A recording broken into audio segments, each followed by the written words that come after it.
weydiinta afraad sheekhana waxay leedahay wuxuuna igu furay hal dalqo waxaan ku ciddo tirsanayay gurigayga isaguna guriga waa uu ka maqnaa markii hal caado ay igu dhacday ayuu maalin salaan ahaan igu yimi kadib waxaan isku aragnay gogosha wuuna iga tegey anna waxaan maqlay ninka xaaska oo ciddada ku jirta haddii ay kulmaan inay la mid tahay sidii isagoo soo ceshaday oo kale markaa sheekh waxaan ku weydiinayaa kow arrintii aan maqlay ee kulanka in ay ku xidhan tahay inay la mid tahay rajci soo ceshaday gabadhii ma ninka niyadiisa ayaa loo eegayaa mise niyadiisa kuma xidhna laba haddii niyadiisa aysan ku xidhnayn soo celiska oo aanay rajciso aanay ahayn soo celin aanay ahayn dembi miyaa ka dhalanaya kulankaas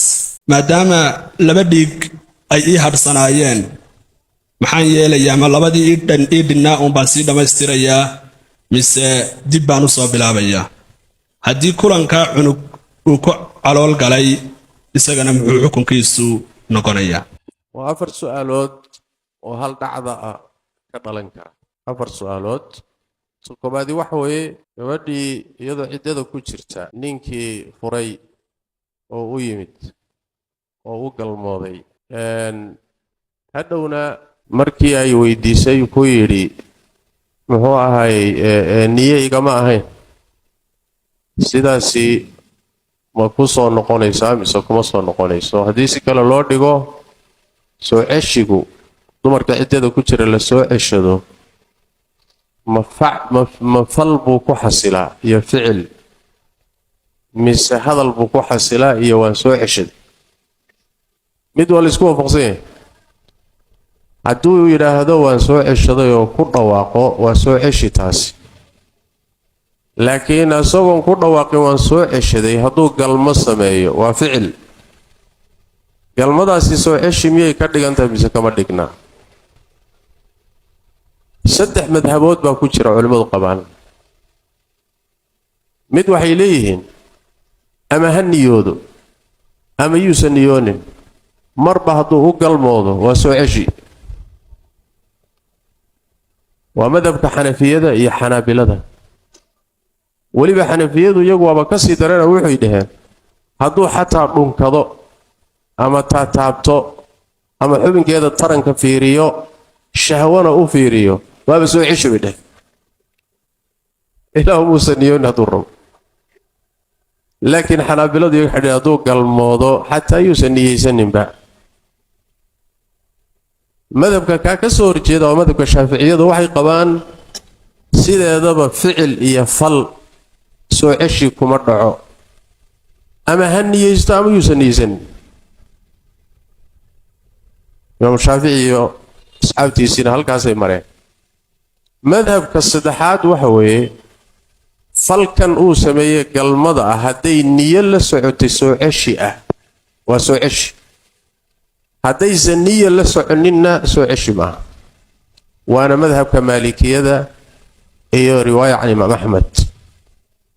madhabkaas baana xoog badan leanna falka iyo ficilku laba ujeeddaba uu yeelan karaa ixtimaal mid waa ixtimaali karaayoo ninkan islaantii uu qabi jiray wada seexan jiren isaga yimid inuu isaga simbirrixday oo uu hawshiisa ka qabsaday isagoo soo ceshi iyo dantaa lahayn waa suurtagal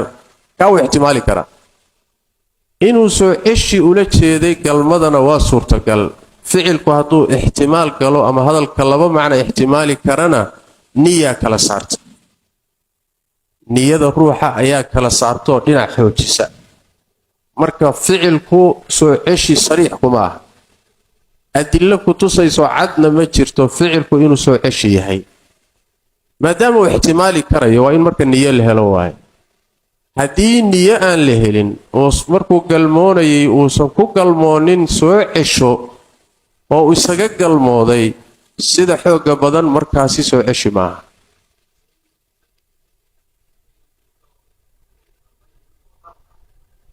waa qalad dhacay buu dhahay asagii hadduuba qirsan yahayba inuusan niyad lahayn oo soo ceshi uusan lahayn bimacneedu waxa weeyaan galmo khalad ku dhacday waaye soo ceshina maaha sidaasaa xoog badan masaladuna khilaafiye waa su-aasha labaad ee qodobka ka dhalatay waxa weeye miyaan dambaabnay jawaabteedu waxa weeye asaga niyad la'aanta kugu galmooday uu dambaabay toobadkee maana laga rabaa laakiin haddii ay noqoto masi ruux zinaystay oo kala loola dhaqmayaa maya waay oo shubha la yidhaahdaa galmo shubha waay oga maadaama islaantiisi ay ahayd islaanta iyo ninka kala tegay haddii ciddada uu ku soo ceshan karo ku jirtana inay ag joogjoogto isla joogjoogaan baaba la rabaaba shareecada oo weliba ay isu qurqurxiso oo ay muxuu ahaay indha saraxaadiso suu